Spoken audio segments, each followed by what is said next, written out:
Thank you, Michael. It's so great to be with you tonight and to be with you all here. It's wonderful that you came to share this evening with us. It's so special. It really got me thinking back 30 years to when it all began in 1987. It was 30 years ago, 1986, just about this time, when the Bold and Beautiful was being created at our home, which is the Forrester home, your home, just up the hill from here. It was a family project, but there was, of course, no mistaking who was leading the project at the time. That was my father, the brilliant writer Bill Bell.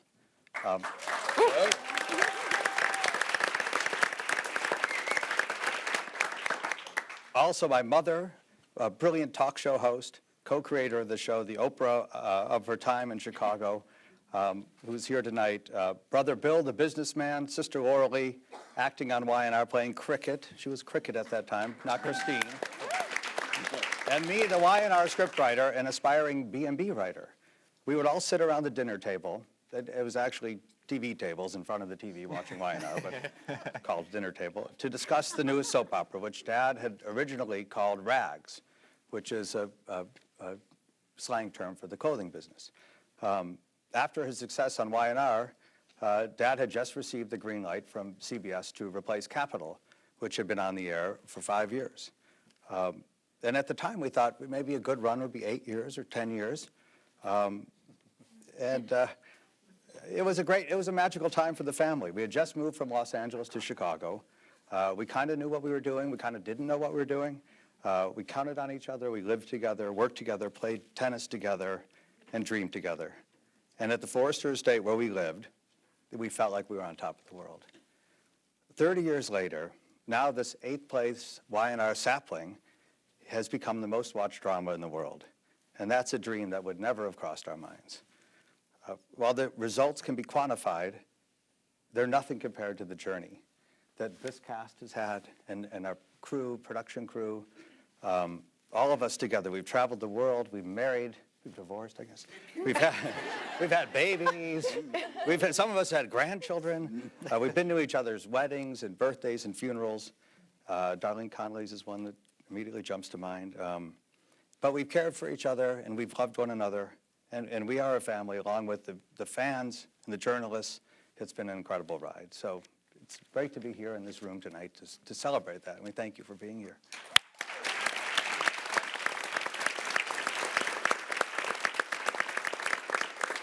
I'd also like to thank CBS, Angelica McDaniel, and Margot Wayne. To have this celebration of CBS Daytime is such a wonderful thing to do. In television, it feels like there are fewer celebrations, and this is just great. It's so wonderful to be a part of, and you guys led the charge, and we're happy to be a part of it.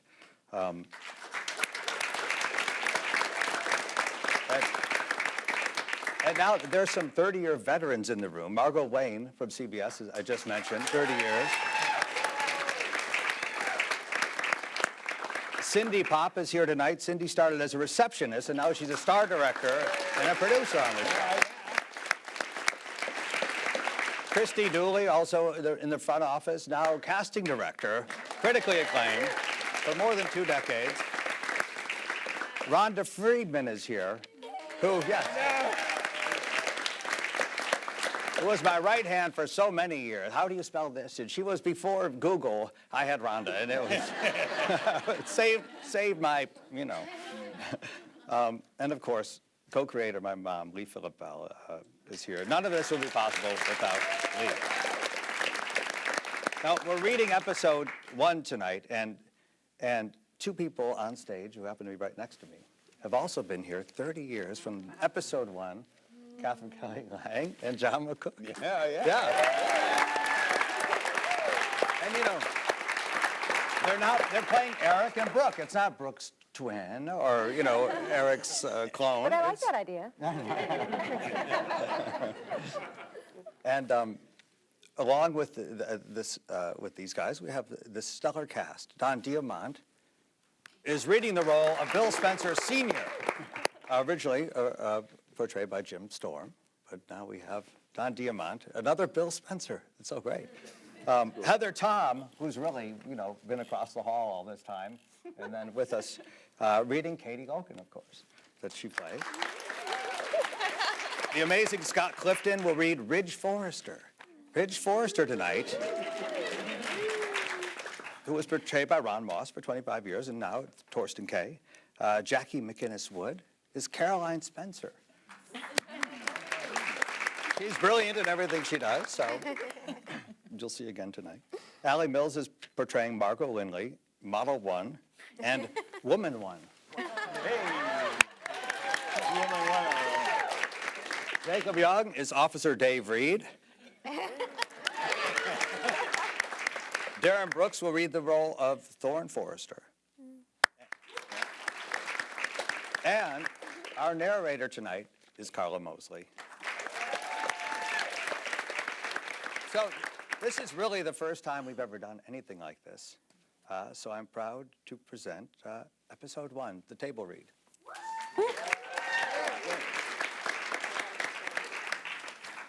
I hope it works. The Bold and the Beautiful. Episode 1, page 1. Prologue. Scene 1. Fade in. Morning. Office of Ridge Forrester. Open on Ridge, dressed in blue pinstripe. Thoughtful as he glances at his watch. He then moves to a side door in his office, perhaps hidden, which opens directly into the model's dressing room. A large dormitory size. He's greeted by a cacophony of sound and activity as Forrester Creations is having its fall-winter showing to the press and trade. From the offstage runway area, we hear a version of our theme music in the distance. In the foreground, we see a frenzy of activity as an endless parade of models hurry to and from the dressing room, unzipping and or unbuttoning as they enter. No modesty or embarrassment. This is business. Their business. The focal point is fashion, not flesh. Ridge watches impassively as the models change from suit to gown, from the demure to the sensual. His eyes glance toward his dad, who with his young, lovely, and highly skilled associate, Margot, is positioned at the door, giving each model a final, though hurried, once-over.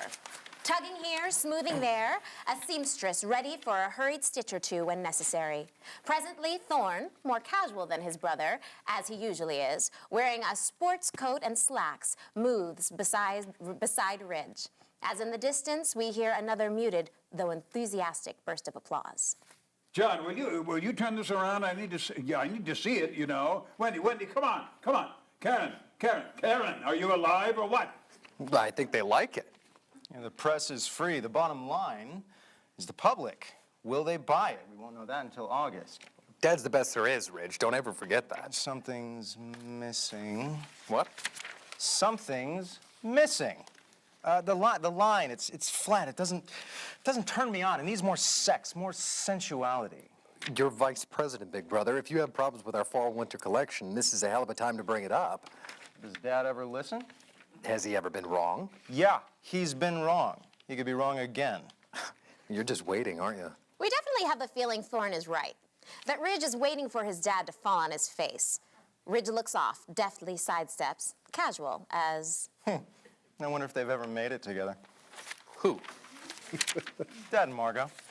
He gives his brother a little wry look, then moves off toward the models. From Thorne's point of view, let's see Ridge stop by a model who reacts and responds as he opens another button on her blouse, then moves to another model for a word or two, then to another whose dress he's in time to zip.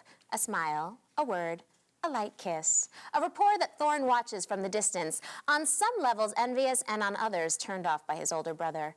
We definitely want to infer familiarity, that Ridge has an excellent rapport with women, that they very well could be more than casual acquaintances. Claire, a secretary, approaches. Mr. Forrester, call for you on 3-2. Ridge Forrester. Hi, it's me. Oh, hello, Caroline. Are we still on for tonight? Well, that depends On what? on what you have in mind. I miss you. What time? How about 6? Your place? Fine. I think my dad has plans. I'll see you. I love you. Caroline is the first to hang up, as Ridge lingers briefly. He cares for her, but he cares for other women.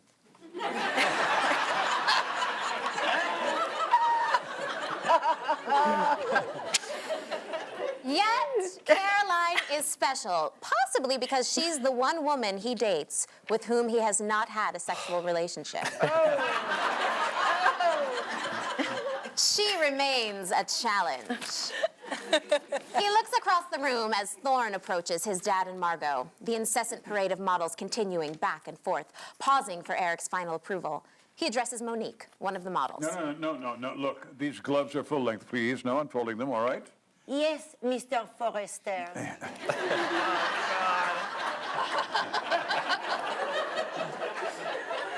Merci, madame. Next, it's the wrong accessories. Take these off. Well, son, what do you think? Well, I think it's your best collection ever. Yeah, put the one on here. Margot interjects. That's just what I've been telling your father. And your big brother. What's Ridge's reaction? Beat, then covering out of love for his dad. He thinks you've got another winner, too. A suggestion of a smile, a father's smile, the reaction of his older brother, and, if the truth were known, his favorite son. As we cut to prologue, scene 2. Ridge re-entering his office. Ridge goes to desk, picks up phone ringing as... Ridge Forrester. Yes, this is Bill Spencer. I'd like to talk to you, Forrester.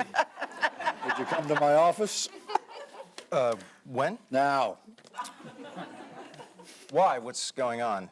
Concerns my daughter, Caroline. Oh, look, I can't possibly make it right now. All right, then I'll come over to you.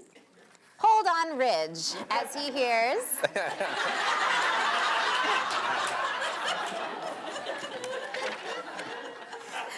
Hold on, Ridge, as he hears click of phone at the other end. He reacts curiously, slowly hangs up. Hold. Dissolve to prologue, scene 3, Logan living room. Katie coming down front stairs. She stops, lingers a moment in the hallway mirror, looks at the acne on her face, brings hand to cheek as we sense the pain and humiliation she feels. Then Katie moves into the living room, sees a newspaper on table, folded open to the picture of some young, exciting TV or movie star. Katie looks at it soberly, longingly. Then we move in for her daydream. You're so lovely, Kate.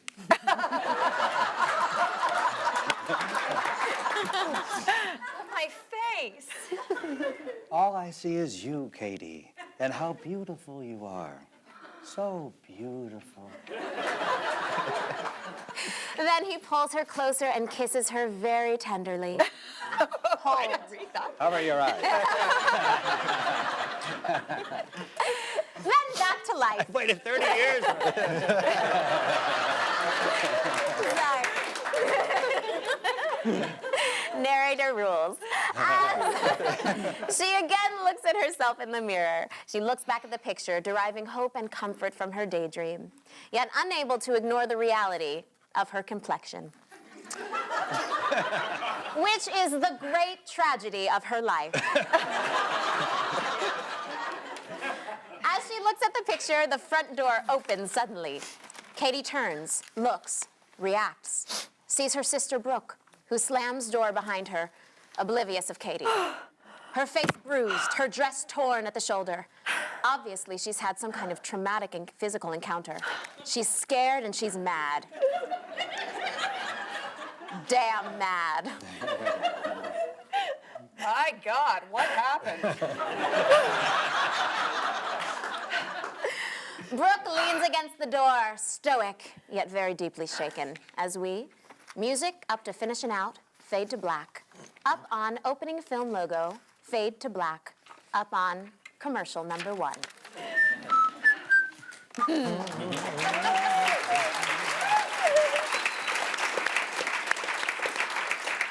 Act 1, scene 1, fade in. Logan living room. Take it up immediately. Brooke still leaning against door. Katie now coming to her. Much concern as her first thought is that her sister has been raped. Brooke, what happened to you? Brooke doesn't want to lay all of this on her kid sister. She moves to the window, peeks out, fearful of the creeps. Fearful of the creeps who accosted her, sees no sign of them. Brooke, please, talk to me. What's going on? Who did this to you? Honey, I'll be okay. Look at you. You aren't okay. Is Mom home? No. What about Storm, Donna? No, I'll try to get them. No, Katie, I just want to be alone for a minute. My God, I want to help you. Please tell me what happened. Let me call someone. Mom, a doctor, our brother, someone. At that precise moment, the doorbell rings. Don't answer it. It's a police car. Oh, who is it? Brooke, it's Dave. Let me in. Brooke is rather stunned that Dave would be there. She opens the door, his concern and feelings for her very evident. I just heard. My God, how are you? He embraces her. She holds him tightly, then... Katie, I want you to go upstairs. I need to talk to Dave alone. Please, Brooke, can I stay? Katie, no. I want you to leave. Katie leaves, reluctantly exits up the stairs. Brooke waits until Katie's out of earshot, turns to Dave. How did you find out? Take Dave, sensing her mood, understanding it. Dissolve to Act 1, Scene 2. Dressing room. The showing is over. The models have dressed, are leaving one by one, and Eric is surrounded by several lingering fashion reporters and/or buyers who scribble quick quotes into their little pads, all of which we take from Ridge's point of view in the distance. Finally, the reporters and buyers say their goodbyes, leave. It's only then that Eric sees his older son as the two men converge. Just like opening night. And left to the mercy of our critics. Your 20th year, 2 showings a year, that's a lot of rags. Yeah, it sure is. Thorne told me your reaction to the line and how much you liked it. Oh, that's what he said. You didn't like it? Dad, you know me. I like to be turned on by women. All guys do. I think the line needs more sex appeal. You still haven't learned the psychology of women, have you? Well, I guess not. Why don't you tell me about it again? Ridge. For most women, sensuality is not a short hemline or a low-cut bodice. It's not a question of how much skin they're showing, but rather a woman's state of mind, how she feels about herself, her confidence in herself. Yes, but you're talking about women and what they think and what they feel. I'm talking about men and what they lust for. It's the women, Ridge, the women who buy the vast majority of what we sell. Dad. The moment is interrupted as Claire appears again. Excuse me, Mr. Forrester. Mr. Spencer is waiting to see you. Ridge reacts as he wonders what in the hell this is all about, then starts toward his office. Eric is less enchanted with his son. What he feels is the arrogance of his firstborn. As we hold on Eric, dissolve to Act 1, Scene 3, Ridge's office. Spencer stands, thoughtful. Presently, Ridge enters. Mr. Spencer, look, I don't have too much time. Don't take too much time. You said it was about Caroline? I'll come right to the point, Forrester. I don't want you to see my daughter anymore. Take Ridge's reaction. Intimidated, yet cool on the surface. And music up to finish and out. Fade to black. Up on commercial number 2. Act 2, Scene 3. Scene 1. Fade in. Ridge's office. Take it up immediately. Did I hear you right? You don't want me seeing Caroline anymore? That's exactly what I said. Where the hell does this come from? Let's just say that I believe it's in the interest of my daughter. You talk as if we have some hot romance going. I know that Caroline's not the only girl that you've been seeing. So does Caroline. I prefer to keep it that way. I still don't get it. Has Caroline said something to you? Enough for me to realize that she could be taken in by you. Taken in by? I'm not unaware of your charm.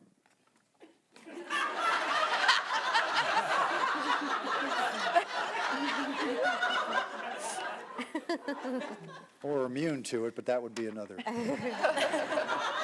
And your reputation. Oh, the reputation. How you use women, how you love them and leave them. Now, where did you hear that? I know that my daughter could quite easily become infatuated with you and just as easily end up as one of your discarded conquests. Caroline is my only daughter, my only child, and I desperately want for her happiness.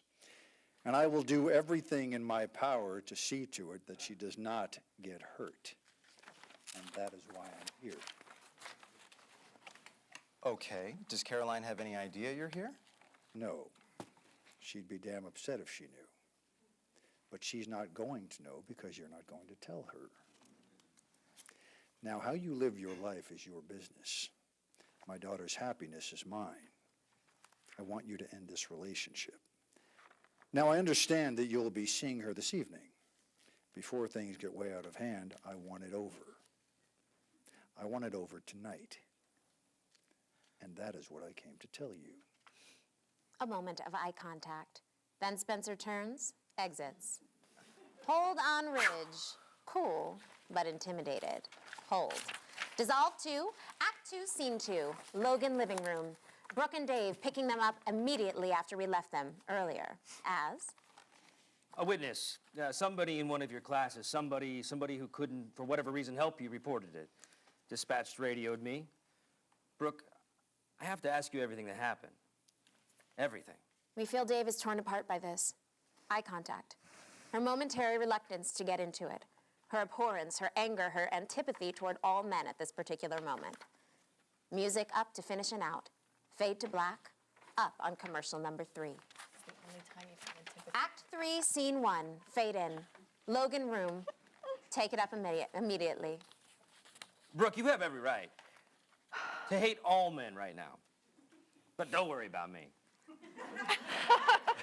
just say what you feel.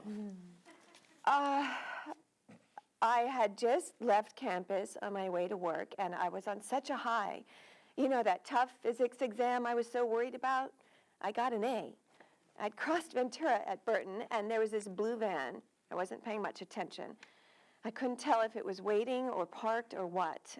And this person called out to me. He was standing by the back of the van, and I went over there, and he asked if I'd help him figure out where he was on the map. And when I was just about to do that, the back doors of the van, they burst open, and some scum... She stops to regain enough composure to go on. The back door of the van open? And this guy put his hand around my mouth and the other arm around my chest, and he started dragging me into the van. And the other guy grabbed my legs, and they started shoving me in.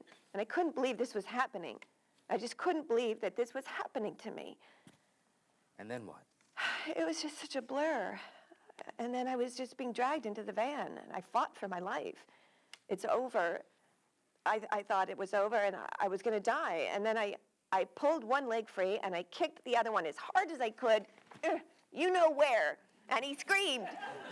And the people down the street, they looked over, and I pulled away from the man who was holding me, and he panicked, and he drove away. Oh, thank God. Yes, that's what I did.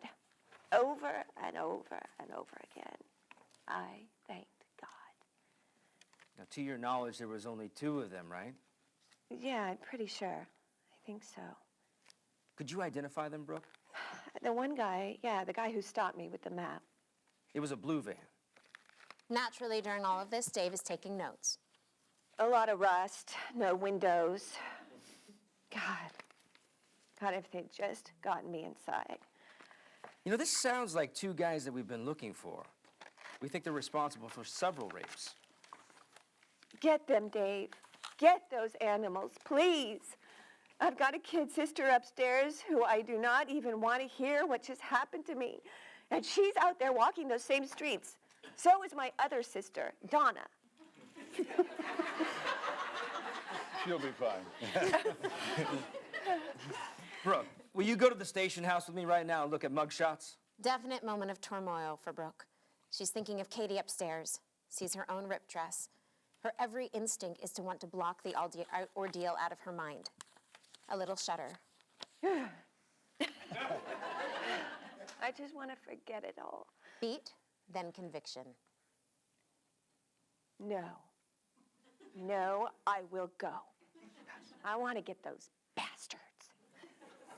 I got to change. I'll meet you there in half an hour.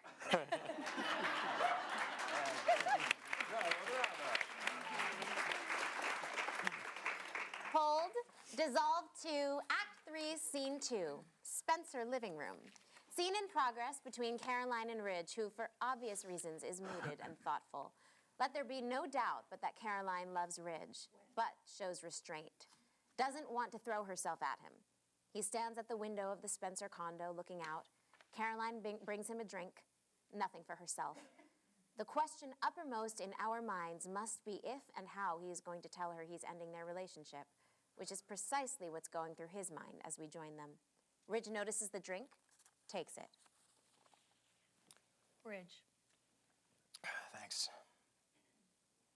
something is bothering you.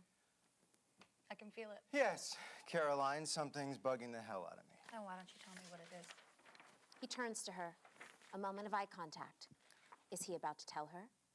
Not even Ridge is certain at this moment. As we...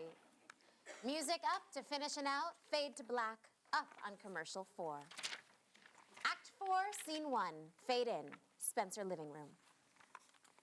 So tell me, what is it that's got you all tensed up? Are you sure you want to know? Unless for some reason you'd rather not tell me. Pompous old ass barged into my office today and annoyed me more than any man has ever annoyed me. That sounds kind of heavy. He's intimidating as hell. Well, how was it resolved? It hasn't been. Well, Yet. How did he annoy you? What did he say? What did he want? Ridge looks at her. Is he about to tell her? We take a long moment as we see him getting caught up in the aura of her beauty.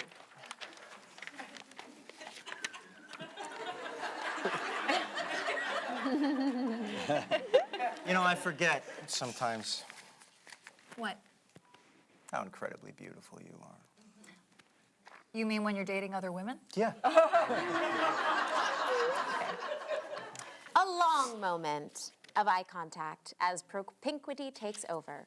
He reaches out, lightly touches her arm at the wrist, ever so lightly, and slowly works his fingertips and his fingers up her arm to her shoulder. Then their lips move together in a kiss. And then and then yet another, each growing with passion and intensity. A montage of extreme close-ups. And then, with her lips still touching his. Ridge, this could so easily get out of hand. I mean, technically. All right. I want you, Caroline, tonight. He kisses her again, then with their lips still in contact. Tonight, Caroline. No, Ridge, no. You're saying you don't want me now? Tonight? No, it could be very, very easy. Now, Caroline. Now. No, Ridge. You know how I feel. The man I marry, and the only man is the only man that I marry. Can't even say. You want to try that again? The man I marry. The man I marry, and only the man I marry. She's a virgin. Note, she is not using this as leverage. She's reminding him of her own convictions. All right. What'd you say? I said, all right. I know, but what did you mean? I mean, let's get married.